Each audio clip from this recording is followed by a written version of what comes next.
Prime Minister Netanyahu is just wrong on these issues, and President Obama is right.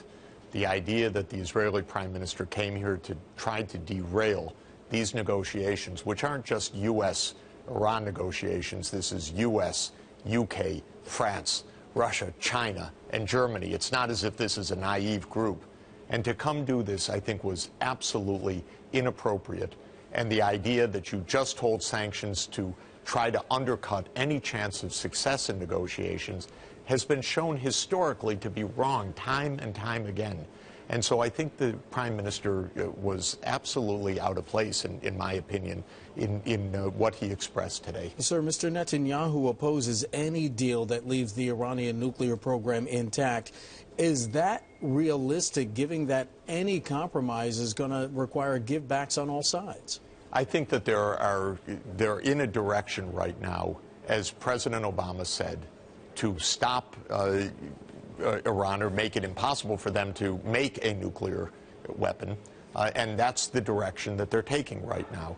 The idea that any enrichment capacity at all dooms this, which is what Prime Minister Netanyahu's position is faulty both analytically, and it's faulty by the standards of international law, the Non-Proliferation Treaty as well. It's not going to happen that way.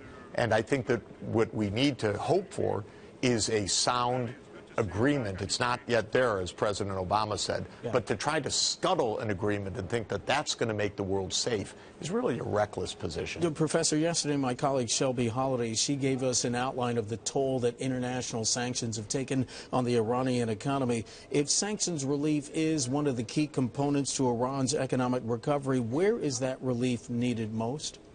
Well, any time that you try to close down the economy financially and by preventing trade by the economy, you do a lot of damage. I believe that right now, as has been mentioned by many, Iran and the United States actually have common interests, for instance, in fighting ISIS, which is a really serious threat right now. We're on the same side of that. We have a chance to find some meaningful common ground. Just to say there's no chance of any common ground has been shown time and again in history actually to be the prelude of much worse. If you say there's nothing we can agree on, of course, you just open up vastly greater dangers. But that's what Prime Minister Netanyahu did say. I was very disappointed. Professor, which sectors of Iran's economy could help change the country's fiscal direction? Well, the whole economy has been suffering for years. The sanctions really bite.